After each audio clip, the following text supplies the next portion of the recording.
Channel the chalkboard champion. कैसे आप सब? उम्मीद है आप बहुत अच्छे होंगे। मैं भी बिल्कुल बढ़िया हूँ।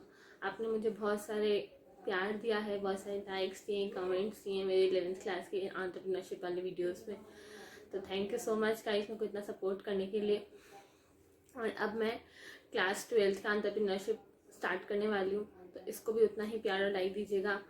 तो आज अपन शुरू करने वाले हैं क्लास 12th का एंटरप्रेन्योरशिप। तो इस जर्नी को स्टार्ट करते हैं फर्स्ट चैप्टर से, जिसका नाम है एंटरप्रेन्योर अपॉर्चुनिटी। तो चलिए शुरू करते हैं। हाँ तो गाइस देखिए, सबसे पहले अपन पढ़ने वाले हैं एंटरप्रेन्योर अपॉर्चुनिटी के बारे में। ठीक है, तो सबसे पहले पढ़ेंगे कि बिजनेस अपॉर्चुनिटी क्या होती है। अपन ने क्लास 11th में भी पढ़ा था कि बिजनेस अपॉर्चुनिटी क्या होती है, कि ऐसा चीज अपन बिजनेस अपने एनवायरनमेंट में जिसमें अपन बिजनेस कर रहे हैं उसको अपन ऐसे आइडेंटिफाई करें ताकि उसका हम बिल्कुल सही वक्त पे सही टाइम पे फ़ायदा उठा सकें और हमें बहुत प्रॉफ़िट हो। इस जो अंडरलाइन वाला जो है अपन उसको पढ़ लेते हैं। The basic test of a successful entrepreneur is the identification of business opportunity in the environment and initiating steps to produce and sell goods and services to make the best use of that opportunity। इसका मतलब ये है guys कि अपने जो environment है उसमें अपन कुछ ऐसे गवर्नमेंट की पॉलिसीज चेंज हो जाती है या कुछ हो जाता है जिस वजह से किसी भी एक बिजनेस सेक्टर ऑफ बिजनेस को अपॉर्चुनिटी मिल जाती है कि अपने बिजनेस को ग्रो कर सके। तो उसी टाइम एंटरप्रेन्योर को क्या करना चाहिए, ऐसे स्टेप्स लेने चाहिए जिससे वो गुड्स प्रोड्यूस करे, सेल करे और उस अपॉर्चुनिटी का बेस्ट यूज करे। ठीक है, तो ये पीटर एफ डाकर ने अपने एंटरप्रेन्योर वाले मतलब डेफिनेशन में बताया था। ठीक है, तो एंटरप्रेन्योर तो पता है पर्सन होता है, एंटरप्रेन्योरशिप क्या होता है प्रोसेस होता है, और एंटरप्राइज क्या होता है उसका आउटकम होता है। ये तो 11th में ही पढ़ा था अपन ने। अब बिजनेस अपॉर्चुनिटी की मीनिंग क्या होती है ना, an entrepreneur should be able to spot it. Business opportunity can be described as an economic idea which can be implemented to create business enterprise and earn profits. ऐसा economic idea जो business enterprise जो entrepreneur है वो create कर सके और उसका फायदा उठा सके और प्रॉफिट्स तो अर्न कर सके। ठीक है, तो ये क्वेश्चन मार्क क्यों लिखा हुआ है? ठीक है, कोई बात नहीं। तो ये सबसे पहला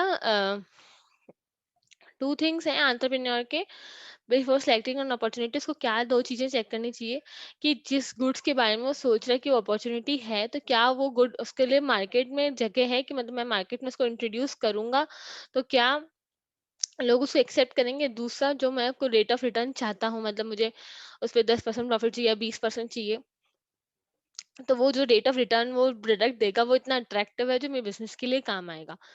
तो बिजनेस अपॉर्चुनिटी को एनालाइज करने के लिए हमें ये दो चीजें दिमाग में रखनी पड़ेगी कि मार्केट है कि नहीं उसका, उस दूसरा उसका रेट ऑफ रिटर्न अट्रैक्टिव है कि नहीं। ठीक है, अब बिजनेस अपॉर्चुनिटी के 5 एलिमेंट्स होते हैं। सबसे पहला स्कोप देखते हैं अपन मार्केट का। सबसे पहला ही स्कोप देखेंगे कि मार्केट में कितना स्कोप है, क्या वो प्रोडक्ट एक्सेप्ट करेगा। दूसरा, rate of return of investment. तीसरा, कि आइडिया जो मैं सोच रही हूँ वो प्रैक्टिकेबल है कि नहीं, क्या मैं इसको प्रैक्टिकली इंप्लीमेंट कर सकती हूँ कि नहीं। मैं कुछ भी आइडिया सोच लूँ, जैसे कुछ भी आइडिया सोच लूँ कि मैं ऐसी टेक्नोलॉजी बनाऊंगा और ये ऐसे कर लूंगा, ऐसा तो अपन कुछ नहीं कर सकते ना। अपन को प्रैक्टिकल होना पड़ेगा कि आइडिया को इम्प्लीमेंट कैसे करना है। और दूसरा, एंटरप्रेन्योर क्या उसको लॉन्च करने के बाद उसको है ना, मतलब उसमें से कैश जनरेट कर पाएगा कि नहीं। और दूसरा, वो फ्यूचर ग्रोथ है कि नहीं उसमें, मतलब 1 साल चलेगा, 2 साल चलेगा, 10 साल चलेगा, ये एंटरप्रेन्योर को देखना पड़ेगा। तो अपॉर्चुनिटी एनालाइज करते समय उसको 5 चीजें देखनी पड़ेगी। पहला, कि मार्केट एक्सेप्ट करेगा कि नहीं, मार्केट स्कोप है कि नहीं। दूसरा, रेट ऑफ रिटर्न एक्सेप्टेबल है कि नहीं। तीसरा, कि वो प्रैक्टिकेबल है। चौथा, और एंटरप्रेन्योर्स को एनकैश कर सकता है, मतलब पैसे कमा सकता है। और पांचवा, फ्यूचर ग्रोथ। ये तो आपको लर्न कर लेना है कि 5 कौन से एलिमेंट्स हैं जो बिजनेस अपॉर्चुनिटी को एनालाइज करते समय हम चेक करते हैं। ठीक है, अब ये जो है आपकी स्टोरी दी हुई है ट्रेवल खाना की, अम, जो आपको ये बताएंगे। इनकी खुद के मुंह से आप इनकी स्टोरी सुनिए और मुझे बताइएगा आपको कैसा लगा। तो चलिए देखिए इस वीडियो को। 32 इयर्स की एज में माई लाइफ वॉज ओवर। अपनी ज़िंदगी में मैंने वो टेक्नोलॉजी को अपने देश के लोगों के इसलिए इस्तेमाल नहीं किया। So there is nothing which stops me, there is no thought of that मेरे पास टाइम नहीं है या मेरे पास पैसा नहीं है या anything. So if you are going in a train and you want to order your favorite food from anywhere in the city, all that you have to do is you pick up your phone and you can order, and the food will arrive to your seat and inside your station. So my name is Pushpinder Singh and I have founded and invented a company called TravelKhana.com. And TravelKhana is the inventor of food on the move market. I was 32 years old and that was the time I was a chief technology officer in a company. So I had worked in the best of the best places. I had worked on the best of the best technology, the most cutting edge technology that was possible and thought of. I was doing that. And the work wise, it was great. I really enjoyed the kind of work that I was doing. But my life was practically over. 32 years की age में my life was over. And let me actually share how I started. So start करे कैसे हमने. तो it was, as I said, I am a tech guy. I've worked in tech companies all across my life. And one of the things which always खटकती थी कि अपनी ज़िंदगी में मैंने वो टेक्नोलॉजी को अपने देश के लोगों के इसलिए इस्तेमाल नहीं किया, और मुझे चलते फिरते मतलब घूमते प्रॉब्लम नज़र आती थी जो टेक्नोलॉजी से सॉल्व की जा सकती है. तो मैंने क्या किया कि देखा कि इसको हम कैसे सॉल्व कर सकते हैं. तो वो सबसे पहले I went to the Delhi airport and I said कि देखिए तुम्हारे बहुत सारे ट्रैवलर जाते हैं, उनको टैक्सी की, उनको खाने की ज़रूरत होती है, why don't we implement this kind of a system. So उन्हें समझ ही नहीं आया. तो I gave a very well developed presentation. उन्होंने कहा चलो ठीक है, इसका RFC बना देते हैं और आप इस पर बिड करिए. Maybe I was the only company which bidded. कहीं से 2 लाख रुपया लेके आया और उसको अर्नेस्ट मनी दिया और वेट करता रहा. और वेट करता रहा 1 महीना बीत गया, 2 महीने बीत गए, बट कोई रिज़ल्ट नहीं आ रहा. तब मैंने रियलाइज़ किया कि ट्रेन्स भी तो बहुत बड़ी मार्केट है एंड ट्रेन्स में सेम प्रॉब्लम मैंने फेस करी है. तो I actually went and implemented the same system in trains and what it has really created is a huge revolution till now. And उसको क्रिएट करते वक्त हमने what I did is I actually took, पहले देखा जाके railway के पास पहुंचा, same presentation दिया, उनको भी समझ नहीं आया. सो आई सेड फॉरगेट इट, जब तक करके नहीं देखेंगे तब तक इनको समझ नहीं आएगा. So I took on, printed some pamphlets, 2 trainees को, इंटर्न्स को हायर किया and I went and distributed the pamphlet. और मुझे याद है 4 चक्कर लगाए मैंने जयपुर के एक रेस्टोरेंट को कन्विंस करने के लिए. तो एक रेस्टोरेंट वहाँ का जो है वो कन्विंस हो गया कि हाँ चलो ट्राई करते हैं.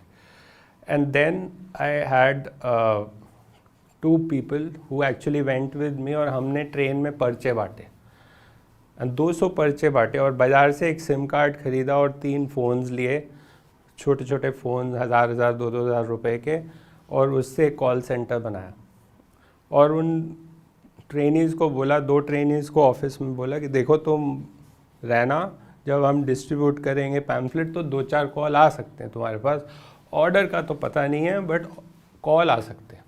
तो 3:15 बजे ये ट्रेन दिल्ली स्टेशन से छूटती है. 3:15-3:10 तक हमने 200 पैम्फलेट बांट दिए पूरे ट्रेन के अंदर में, जहाँ जहाँ हम जा सके 200 पैम्फलेट हमने गिन के बांटे और मेज़र किया कि इतने बांटे. जैसे हमने ये देखा, फ़ोन किया तो बोला कि देखा अब हमने बांट दिए, अब आ सकते कॉल. वो बोले आप रख दीजिए फ़ोन, हम आपसे बात नहीं कर सकते, इतने फ़ोन आ रहे हैं कि हम हमसे बात नहीं कर सकते. That's the time I realised that this is the need of the hour. And the one big lesson that I learned in life is कि you got to really try out something new to be able to know whether it is going to work or not. So as a principle, we in our company, we decided that we always pilot something and we fail many times and we succeed many times. But as a principle in my life, what I've really decided is that trying will give you the real confidence in terms of whether it has to be done or it is implementable or it will be wanted by the people or not. So that is something that I learned from here. So that's about my entrepreneurial journey, and we had shared, went to the Delhi airport, and now this has been starting to getting implemented all across the world. 30 airports in the US have already started implementing this. There are 3 new apps which are getting launched in the US. Heathrow Airport is shortly launching a similar service. American Airlines has launched a similar service where you can order food and you can actually get it at the gate. So what I had conceptualized is getting now fulfilled, and I am convinced that this is going to be the market in the future. And one more lesson that I have learned from this life is that the life is worth to be used. If you have lived a life which has not been used, आपने सीधी सादी नौकरी करी है, आपने उसमें कोई problem नहीं है, but there is no thrill in that, and that is something that, so as a person I use up my life as much as possible. Before I coming here, I ran 20 kilometers in the morning. I do like active 60 to 70 kilometers a week running, and I've taken on running. I've played every sort of sport. I actually do social work, volunteering on a volunteering basis. I run my company, which is now a very well-known company. I spend time with my family. So there is nothing which stops me. There is no thought of that मेरे पास time नहीं है या मेरे पास पैसा नहीं है या anything. And whenever मुझे ऐसा लगता है ना, what I do is I actually pick up a piece of pen and paper and write down what is it that I have. So I write down मुझे क्या करना है, and I really find out that actually जब पूरी exercise करने के बाद मुझे दिखता है that I have so much time. So in reality, that is what my life is, that if you want to learn one thing, your life is worth to be used for. That's it. Thank you. Click the subscribe button and press the bell icon to never miss a video from Josh Talks. हाँ, तो guys देखा आपने वो video, कैसा लगा आपको? क्या आप उनसे इंस्पायर हुए? ज़रूर होंगे इनसे इंस्पायर। और भी बहुत सारी स्टोरीज़ अवेलेबल हैं जो आपकी बुक्स में भी एग्जांपल दिए हुए हैं, यूट्यूब में भी बहुत सारी ऐसे सक्सेसफुल स्टोरीज़ अवेलेबल है। जो भी बच्चे एंटरप्रेन्योर बनना चाहते हैं वो आप इन स्टोरी से इंस्पायर हो और कुछ करके दिखाइए, देश का नाम रोशन कीजिए, अपने पेरेंट्स का नाम रोशन कीजिए। तो अपन अपने टॉपिक पे वापस आते हैं और फिर अपन पढ़ेंगे कि बिजनेस अपॉर्चुनिटीज़ में क्या स्टेप्स इन्वॉल्व हैं। मतलब सबसे पहले अपन को क्या करना पड़ता है कि exploring opportunities in the environment. दूसरा परसीविंग एंड सेंसिंग अपॉर्चुनिटीज, मतलब पहले एक्सप्लोर करो एनवायरनमेंट को कि क्या एनवायरनमेंट में क्या अपॉर्चुनिटीज अवेलेबल है, और जो भी अवेलेबल है उनको एनालाइज करो। Ability to harness different sources of information. अब आपको अपॉर्चुनिटीज, ये अपॉर्चुनिटी ऐसे नहीं आएगा, आपको स्टडी करनी पड़ेगी मार्केट की, फिर आपको पता चलेगा कि ये अपॉर्चुनिटी है। और फिर वो मिल गई आपको अपॉर्चुनिटी, उसका विजन बनाओ, क्रिएटिविटी करो कि कैसे आप उस प्रोडक्ट को किस तरीके से लॉन्च कर सकते हो। ठीक है, जैसे इन सर ने भी टेबल खाना में कैसे अपनी प्रॉब्लम्स जो थी इनकी, कि ट्रेन में फूड नहीं पहुंच पाता था, तो वो लोग क्या करते थे, ट्रेन में अपने स्टेशन के हिसाब से खाना देते थे। तो देखिए इनका कहाँ, इनका आइडिया कितना ज्यादा एक्सप्लोर हो गया। तो ऐसे ही अपन पढ़ेंगे कि exploring opportunities in the environment. A prospective entrepreneur has to find an opportunity which would be suitable for him in terms of customers to be served and profit expected। मतलब किसी भी एंटरप्रेन्योर को अपॉर्चुनिटी ढूंढते समय इसको देखना पड़ेगा कि क्या कस्टमर्स उसको एक्सेप्ट करेंगे, और क्या मुझे जो प्रॉफिट मैं सोच रहा हूँ वो मुझे मिलेगा कि नहीं मिलेगा, और क्या सोसाइटी उसको एक्सेप्ट करेगी। ठीक है, उसमें एक 4 स्टेप्स होते हैं। सबसे पहले अपॉर्चुनिटी स्पॉटिंग, कि ना हम लोग को अपने जहाँ पे हम मार्केट में काम कर रहे हैं उसमें अपन को देखना पड़ेगा कि क्या अपॉर्चुनिटी है, और उसको स्पॉट करना पड़ेगा। क्योंकि देखते तो बहुत लोग हैं प्रॉब्लम्स, पर उसको सॉल्व करने का जो तरीका है या सॉल्व करने की जो इच्छा है वो सब में नहीं आती। इवेलुएटिंग द आइडियाज, जो आपने सोचा है उसको इवेलुएट कीजिए, कि दूसरे सोर्सेज से पता लगाइए कि यार क्या कोई ऐसा बिजनेस है कि नहीं है, और आइडेंटिफाइंग अ प्रोडक्ट और सर्विस, कोई कौन सा प्रोडक्ट आप बना सकते हैं इसको सर्व करने के लिए, सॉरी, इस अपॉर्चुनिटी को, मतलब जो भी प्रॉब्लम है उसको सर्व करने के लिए, और सेटिंग अप अ प्रोजेक्ट। तो 4 स्टेज है किसको करने के लिए, एनवायरनमेंट में अपॉर्चुनिटीज को एक्सप्लोर करने के लिए। अपॉर्चुनिटी स्पॉट करो, फिर इवेलुएट करो, फिर प्रोडक्ट बनाओ और फिर उसको सेटअप करो। ठीक है, तो ये जितनी भी प्रॉब्लम्स होती है एनवायरनमेंट में, तो पहले अपॉर्चुनिटीज को स्पॉट करेंगे, आइडियाज क्रिएट करेंगे, फिर इनोवेट करेंगे प्रोडक्ट को, और बिजनेस बनाएंगे उसका। ठीक है, सेटअप प्रोजेक्ट, है ना। फिर सेकेंड स्टेज है, अपन ने एनवायरनमेंट को एक्सप्लोर कर लिया, अब हमने हमारा है कि हम लोग अपॉर्चुनिटीज सेंस करेंगे कि कौन कौन सी अपॉर्चुनिटीज अवेलेबल है। जितनी भी इंफॉर्मेशन होती है ना, उसमें से अपन उसको एनालाइज ऐसे करेंगे, ऐसे पैटर्न्स देखेंगे कि क्या सर्ची में ये अपॉर्चुनिटी है कि नहीं। सबसे पहले नीड्स और प्रॉब्लम्स आती है, फिर उसका क्रिएटिव सोल्यूशन निकलता है, और फिर एंटरप्रेन्योर उसके उसके अपॉर्चुनिटीज निकल जाते हैं। तो ये जो ट्रायंगल है ये हमेशा चलता ही रहता है। कभी क्रिएटिव सोल्यूशन से हमारी प्रॉब्लम सॉल्व हो जाती है, कभी एंटरप्रेन्योर अपॉर्चुनिटी ऐसे निकालता है कि उसकी क्रिएटिव सोल्यूशन से नीडेड प्रॉब्लम सॉल्व हो जाती है। तो ये सब चीजें आपस में इंटरकनेक्टेड है। ठीक है, तो सेंसिंग अपॉर्चुनिटीज में कौन से फैक्टर्स हैं, उसमें 5 स्टेजेस थे कि सबसे पहले क्या करो, एनवायरनमेंट को स्कैन करो, फिर इनोवेशन करो प्रोडक्ट का, फिर इम्प्लीमेंट करो, फिर सेटिंग अप अ प्रोजेक्ट। ये था। अब इसमें सेंसिंग अपॉर्चुनिटीज में कितने फैक्टर्स हैं, ये इसके क्वेश्चंस भी दे रखे हैं, तो उसको अच्छे से लर्न कीजिएगा। Ability to perceive and preserve basic ideas, मतलब जो भी बेसिक आइडियाज है ना, मतलब अपॉर्चुनिटी को यूज करने के जो बेसिक आइडियाज है उसको परसीव करना और प्रिजर्व करके रखना कि क्या मैं उस आइडियाज में मार्केट है। अब एक मार्केट में कम से कम 10 या 12 एंटरप्रेन्योर काम करते हैं, कम से कम बोल रहे हो, है ना। तो फिर अब उस मार्केट में आप आपके एरिया में आप अगर कभी देखेंगे आपके एरिया में जहाँ आप सालों से रह रहे हैं, तो आपका पता, आपको खुद को ही पता चल जाएगा कि इस एरिया में क्या प्रॉब्लम है। मतलब कौन सी शॉप के लिए आपको बहुत दूर जाना पड़ता है, या कौन सी शॉप बहुत काम की और पास में खुली हुई है।